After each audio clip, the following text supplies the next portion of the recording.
नमस्ते बच्चों।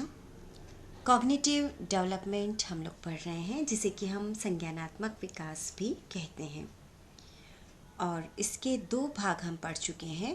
उसी की कंटिन्यूटी में आज हम भाग 3 ले रहे हैं।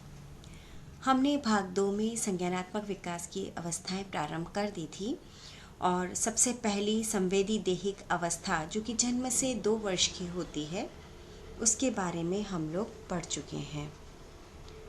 और हमने पूर्व संक्रियात्मक अवस्था 2 से 7 वर्ष की जो होती है, इस बारे में भी हमने पढ़ लिया है। और अब हम बात करेंगे मूर्त संक्रियात्मक अवस्था, जो कि 7 से 11 वर्ष की अवस्था होती है।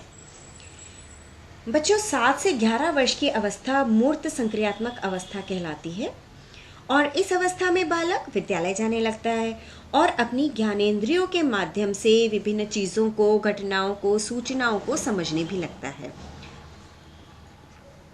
बौद्धिक और मानसिक विकास के कारण बालक के अंदर स्मरण, तर्क, चिंतन, विश्लेषण आदि चीज़ें आ जाती है और वो करना सीख जाता है। कई चीज़ों के बारे में बच्चों को विस्तार और गहराई से भी जानना चाहता है।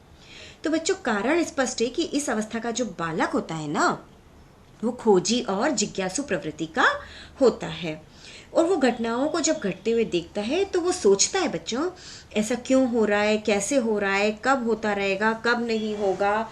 तो बहुत सारे प्रश्न उसके दिमाग में आते रहते हैं और वो इसका समाधान चाहता है। और बच्चों, यही कारण होता है कि बालक अपने माता पिता से, अपने गुरुजनों से, अपने दोस्तों से तरह तरह के प्रश्न पूछता है और अपनी जिज्ञासा को शांत करने की कोशिश करता है। यदि माता पिता अथवा शिक्षक बालक को प्रश्न पूछने पर झिड़क देते हैं या डांट देते हैं, तो बच्चा फिर धीरे धीरे प्रश्न पूछने में डरने लगता है। तो बच्चों, ऐसा कभी भी नहीं करना चाहिए, क्योंकि बच्चे के मन में जो जिज्ञासा है, उस जिज्ञासा को शांत करने की कोशिश करनी चाहिए, क्योंकि अगर हम शांत नहीं करेंगे तो वह जिज्ञासा उसके मन में दब जाएगी, और जब जिज्ञासा बच्चों उसके मन में दबने लगेगी तो क्या होगा, इसके परिणाम स्वरूप उसका जो संज्ञानात्मक विकास है ना, उसमें बाधा पहुंचती है और उसका ज्ञान सीमित हो जाता है। और बच्चों, फिर क्या होता है कि ये जो दमित प्रश्न होते हैं, जो कि माता पिता और गुरुजन शांत नहीं करते हैं, तो वो किससे पूछेगा?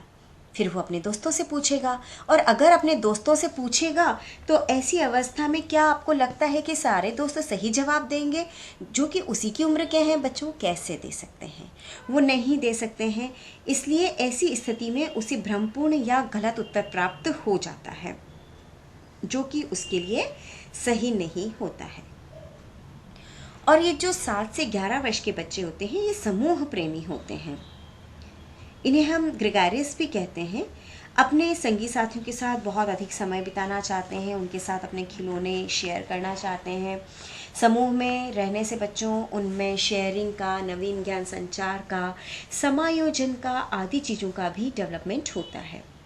और बच्चों को ये भली भांति पता भी चल जाता है कि अगर दूध को विभिन्न प्रकार के आकार के ग्लास में डाला जाए तो हमें ऐसा लगता है कि दूध का आकार भी परिवर्तन हो गया। वो समझने लगता है कि उसका आयतन तो वही है, लेकिन ग्लास के आकार के कारण उसमें अंतर आ रहा है। तो इस प्रकार के प्रत्यय, यानी कि लंबाई, क्षेत्रफल, भार, त्रिज्या, व्यास, गहराई, ऊंचाई, ये सारे प्रत्यय इस उम्र में डेवलप होने लगते हैं। सूक्ष्म प्रत्ययों को समझने के लिए बच्चों मूर्त प्रत्ययों का ज्ञान होना बहुत अधिक जरूरी है, और इसी ज्ञान के कारण बालक गणित के और विज्ञान के जटिल प्रश्नों के हल भी ढूंढने की कोशिश करता है और ढूंढ भी लेता है। मूर्त संक्रियात्मक अवस्था के बालक विभिन्न क्रियाओं को स्वयं करके देखना चाहते हैं, जैसे कि अपना बैग हम खुद जमाएंगे, कपड़े खुद बदलेंगे, नहाना, खाना, जूते पहनना, लेस बांधना, कंघी करना, वस्त्र पहनना आदि क्रियाएं स्वयं ही करने लग जाते हैं और स्वावलंबी बनते हैं। और लंबे समय तक एक ही कार्य करते रहने से बालक इसे नियम भी बना लेते हैं। इसे नियमीकरण की अवस्था भी कहा जाता है। और बच्चों, यही नियम होते हैं जो कि आगे चल करके तार्किक नियम का रूप धारण कर लेते हैं और बच्चों में तार्किक चिंतन प्रक्रिया का प्रारंभ हो जाता है। मूर्त संक्रियात्मक अवस्था में निम्न क्षमताओं का विकास बच्चों में होता है, जो कि बालक के संज्ञानात्मक विकास में अहम भूमिका निभाते हैं। इसमें बच्चों फर्स्ट है संरक्षण। बालकों को यह पता हो जाता है कि यद्यपि द्रव तरल पदार्थ के रूप में परिवर्तित हो जाता है, लेकिन उसकी मात्रा, भार, आयतन ये अपरिवर्तित रहते हैं, और प्याजे ने इसे ही कंजर्वेशन की संज्ञा दी है, और इसका विकास 7 वर्ष की अवस्था से होता है। बालक अभी अच्छी तरह से समझ जाता है कि भले ही दूध को अलग अलग आकार के कांच ग्लास में डाल दिया जाए, लेकिन जितना दूध का भार है उसकी मात्रा, आयतन हर हाल में समाप्त ही रहेगा, उसमें परिवर्तन नहीं आएगा। फिर होता है क्रमबद्ध वर्गीकरण। 7 से 10 वर्ष का बालक वस्तुओं का वर्गीकरण क्रमबद्ध तरीके से करना सीख जाता है। विविध वस्तुओं का वर्गीकरण कैसे अलग अलग करना है उसको ही पता चलता है, और यदि बालक के सामने बच्चों हम अलग अलग रंगों के, आकार के और भार के, लकड़ी के या ढेर सारे खिलौने हम रख दें, तो वो हल्का, भारी, रंग, आकार हम उसको कहें ना कि सजाओ, तो वो बहुत जल्दी से इनको अलग कर लेता है और छांट लेता है। उसके समक्ष अलग अलग वस्तुओं को रखें तो भी वो उन्हें अंतर कर लेता है। यानी कि बच्चों में कह सकते हैं कि इस अवस्था में वस्तुओं के भार, आकार, रंग आदि के परिवर्तन का उसे ज्ञान हो जाता है। तो संरक्षण, क्रमबद्ध वर्गीकरण के बाद अब आता है क्रमबद्ध करना। वस्तुओं को सीरीज में कैसे रखा जाए, सीरियल में उसको कैसे जमाया जाए। यदि बालकों को विविध छड़ी दे दी जाए और क्रमबद्ध तरीके से बढ़ते क्रम में या घटते क्रम में जमाने को कहा जाए, तो बच्चा बहुत जल्दी इनको सही क्रम में जमा लेता है।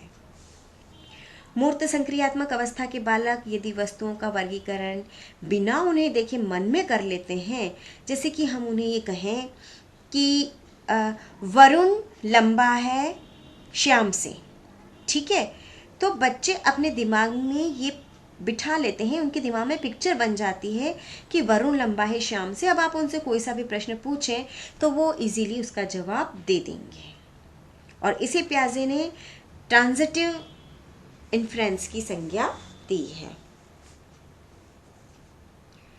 उसके बाद है बच्चों स्थान जनित तर्कन। इस अवस्था के बालकों में स्थान संबंधी ज्ञान भी अच्छे से हो जाता है, और अब वे दूरी, दिशा, मानचित्र, ग्लोब्स, समतल आदि के बारे में समझने लगते हैं। वे अपने चिंतन के द्वारा बहुत सारी पहेलियों को भी सुलझाते हैं। ठंडा, गर्म, कम गर्म, अच्छा, बुरा, सच्चा, झूठा, लंबा, ठिगना, छोटा, बड़ा, ये जो प्रत्यय हैं, इन सारे सूक्ष्म प्रत्ययों के संबंध में वो पूर्ण तरह से ज्ञान प्राप्त कर लेता है। फिर बच्चों को अगर दाएं बाएं, आगे पीछे इन्हीं चीज़ों के बारे में पूछा जाए तो भी बच्चों को पता चल जाता है। अब वो डायरेक्शंस जैसे कि ईस्ट, वेस्ट, नॉर्थ, साउथ, इन सब का भी अंदाजा दे देते हैं। तो स्थान के संबंध में भी उनके प्रत्यय इस समय क्लियर होने लगते हैं। अब हम आते हैं बच्चों नेक्स्ट वाले स्टेज पर। ये हमने पढ़ी थी मूर्त संक्रियात्मक अवस्था, जो कि 7 से 11 वर्ष की होती है, और बच्चे के सामने, उसके सामने जो चीज़ें हैं उन चीज़ों के, उन सूक्ष्म सूक्ष्म चीज़ों के प्रत्यय उसके अंदर डेवलप होने लगते हैं। अगली अवस्था होती है औपचारिक संक्रियात्मक अवस्था। बच्चों ये अवस्था 11 वर्ष से लेकर के प्रौढ़ावस्था तक की अवस्था होती है, और इस अवस्था में बालक का मानसिक और बौद्धिक विकास इतना उन्नत हो जाता है कि वो विभिन्न संक्रियाओं को संगठित करके और उच्च स्तर की जो क्रियाएं होती है उनका निर्माण भी कर लेता है। बच्चों वो समस्याओं के निराकरण हेतु हल को ढूंढता है, और साथ ही साथ अपने प्रयासों से, अपनी परिकल्पनाओं से, सोच के, समझ के एक प्रश्न के अनेक उत्तर भी ढूंढ सकता है। और बच्चों सबसे बड़ी बात ये कि वह समस्याओं के निर्माण हेतु अमूर्त नियमों का निर्माण करता है। बच्चों अमूर्त किसे कहते हैं? अमूर्त हम उसे कहते हैं जो चीज़ें हमें दिखाई नहीं देती है, ठीक है। इसी अवस्था में 11 वर्ष से ज़्यादा की अवस्था में बालक तार्किक चिंतन भी प्रारंभ कर देता है।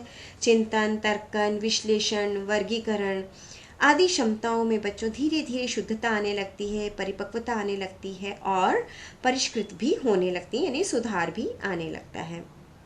कहानी कविताएं लिखने लग जाते हैं, चित्रांकन करने लग जाते हैं और अपने मन में जो भाव हैं उसको किस तरह से कागज़ पर उतारना है। देखो बच्चों, चित्रकला की एबिलिटी सब में नहीं होती है, लेकिन अगर किसी बच्चे में वो एबिलिटी है तो वो अपने मन के भावों को कागज़ पर उतार सकते हैं। विज्ञान के कई प्रश्नों को भी स्वयं हल करने लग जाते हैं। विज्ञान के तथ्यों को जानने के लिए मंथन भी करते हैं, वैज्ञानिक खोजों के प्रति लगनशील हो जाते हैं। तो बच्चों, हम ये कह सकते हैं कि इस उम्र में, इस अवस्था में, यानी कि औपचारिक संक्रियात्मक अवस्था में बालक इतना काबिल हो जाता है कि वह अपनी समस्याओं का निराकरण खुद ही कर लेता है और दूसरे लोगों की समस्याओं को भी सुलझा लेता है। वो अब समाज के बारे में भी सोचने लगता है और सामाजिक कार्यों में भी बढ़ चढ़कर हिस्सा लेता है। वो नवीन आविष्कारों, नवीन सूझ, विचार, बोध, इनसे समाज और राष्ट्र को नई दिशा देने की कोशिश भी करता है। तो बच्चों, ये जो औपचारिक संक्रियात्मक अवस्था होती है, इसमें मुख्य रूप से निम्न योग्यताओं का विकास होता है। तार्किक चिंतन की योग्यता का विकास, समस्या समाधान की योग्यता का विकास, वास्तविक एवं अवास्तविक में अंतर की योग्यता का विकास, वास्तविक अनुभवों को काल्पनिक परिस्थितियों में प्रक्षेपित करने की योग्यता का विकास और परिकल्पनाओं को विकसित करने की योग्यता का विकास। ये सारे ही विकास औपचारिक संक्रियात्मक अवस्था में हो जाते हैं। बच्चों, पियाजे के अनुसार इस अवस्था के बालकों में हाइपोथेटिको डिडक्टिव रीजनिंग की क्षमता विकसित हो जाती है। यानी कि जब बालक किसी समस्या को सुलझाना चाहता है तो पहले उसे सामान्य तरीके से सुलझाने का प्रयास करता है, परंतु यदि वह समस्या इस सामान्य तरीके से नहीं सुलझती है तो वो विशिष्ट तरीकों से भी उसे सुलझाने का प्रयास करता है। तो वो सरल और विशिष्ट तरीके में अंतर को स्पष्ट करने में सक्षम हो जाता है। परिणाम स्वरूप वो एक नवीन कल्पना का निर्माण करता है और वह इस परिकल्पना को सिलसिलेवार ढंग से क्रमबद्ध तरीके से वास्तविक जगत के साथ भी संबंधित करता है। अब हम आते हैं बच्चों वाक चिंतन पर।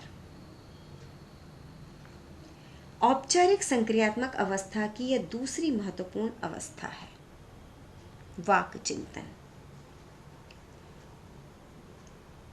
क्योंकि बच्चों, इस अवस्था के बालकों का भाषा विकास समुचित ढंग से हो चुका होता है, तो वो अपनी अभिव्यक्ति बहुत अच्छे से कर सकते हैं, संकेतों को भी बहुत अच्छे से समझ लेते हैं और भाषा के माध्यम से अपनी समस्याओं को सुलझा लेते हैं। और अब जो भाषा है वो उसकी समस्या सुलझाने और विचारों को प्रकट करने, उनको प्रभावशाली बनाने में बहुत योगदान देती है। बालक भाषा प्रत्ययों और प्रत्यक्षीकरण के आधार पर अपने चिंतन का भी विकास करते हैं। पियाजे ने बच्चों प्रपोजिशनल थॉट से संबंधित अनेक प्रयोग किए और ये प्रयोग उनके काफ़ी प्रभावशाली भी रहे हैं, जो बालक के भाषा विकास को समझने में महत्वपूर्ण भूमिका निभाते हैं। उन्होंने बालकों, किशोरों को पोकर चिप्स का एक बंडल दिखाया और उससे संबंधित कथन बताया और फिर उनसे पूछा कि ये कथन सही है, गलत है या अनिश्चित है। और उन्होंने उस चिप को अपने हाथ में छुपा लिया और उनसे उनके रंगों के बारे में भी दिखा कि जो चिप दिखाई थी वो कौन से कलर की थी। इसी प्रकार ये पूछा कि मेरे हाथ में जो है ग्रीन कलर की, वो ग्रीन कलर की है भी कि या नहीं है। तो वे बालक जो कि औपचारिक संक्रियात्मक अवस्था के नहीं थे, उन्होंने इसका जवाब गलत दिया क्योंकि उन्हें वाक्य संरचना का सही ज्ञान नहीं था, जबकि किशोरों ने इसका सही उत्तर दिया। कारण स्पष्ट है, ईदर और, एंड, नीदर नॉर, इन सब का मतलब उन्हें पता था। अब हम आते हैं अमूर्त चिंतन के प्रभाव पर। बालक जब भी किसी चीज या घटना के बारे में अमूर्त चिंतन करता है ना, तो वो आत्म केंद्रित हो जाता है और ऐसी स्थिति में वह दूसरों के बारे में कुछ भी नहीं सोचता है, बल्कि स्वयं ही चिंतन में मगन रहता है और उसी चिंतन में समस्या का समाधान ढूंढता है। मगर बच्चों, बालक ये भी सोचता है कि यदि वह समस्या का समाधान नहीं ढूंढ पाया तो दूसरे बच्चे क्या कहेंगे, उसका मजाक उड़ाएंगे, उस पर हंसेंगे। तो इस प्रकार बालक के मस्तिष्क में दो प्रकार के प्रतिबिंब बनते हैं, एक काल्पनिक श्रोता और एक व्यक्तिगत भ्रम। काल्पनिक श्रोता जैसे कि वे ही लोगों के केंद्र बिंदु है, लोग उनके बारे में सोच रहे हैं, लोग बच्चे पर ही, उसकी क्रियाकलाप पर ही नज़र रख रहे हैं। तो वो स्वयं के प्रति बहुत अधिक चैतन्य हो जाता है कि लोग क्या सोचेंगे, बुरा मानेंगे या चुगली करेंगे या उस पर हंसेंगे। तो ये है काल्पनिक श्रोता, उसे ऐसा लगता है कि सभी लोग मुझे सुन रहे हैं, मुझे देख रहे हैं। एक होता है व्यक्तिगत भ्रम। बालक अक्सर ये सोचते हैं, जो कि किशोर वय के होते हैं, कि वो विशिष्ट हैं और अनोखे हैं और अपनी बातों को, विचारों को, चिंतन को, अपनी बुद्धि, तर्क, सूझ को बहुत अधिक महत्व देते हैं। उन्हें ऐसा प्रतीत होता है बच्चों कि वो सबसे अधिक बुद्धिमान है, परंतु दूसरे लोग उनको महत्व नहीं देते हैं, उसे समझने का प्रयास ही नहीं करते, दूसरे लोगों को उनकी वैल्यू ही समझ नहीं आ रही है। तो ऐसे समय में बच्चे कई बार पथभ्रष्ट भी हो जाते हैं।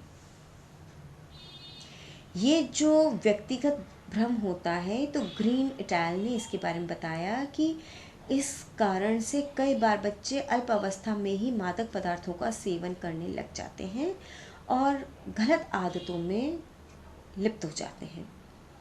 कई लड़कियां गलत काम कर बैठती हैं और माता पिता को बताए बिना शादी कर लेती हैं, कुछ इस तरह की हरकतें कर लेती हैं, जो कि इसी अवस्था में होता है। तो लेकिन उम्र बढ़ने के साथ साथ अमूर्त चिंतन, तर्क, ध्यान, स्मरण, विश्लेषण आदि मानसिक क्षमताओं का विकास होता है, तो ये अवस्थाएं धीरे धीरे समाप्त हो जाती है। तो बच्चों, हमने ये 4 अवस्थाएं पढ़ी। धन्यवाद। और प्याजे ने जो बच्चों ये उपरोक्त चारों विकास की अवस्थाएं बताई, उनमें निरंतरता और संबद्धता पाई जाती है और हर अवस्था अपनी पूर्व अवस्था से अधिक संबंधित एवं आश्रित होती है। धन्यवाद बच्चों।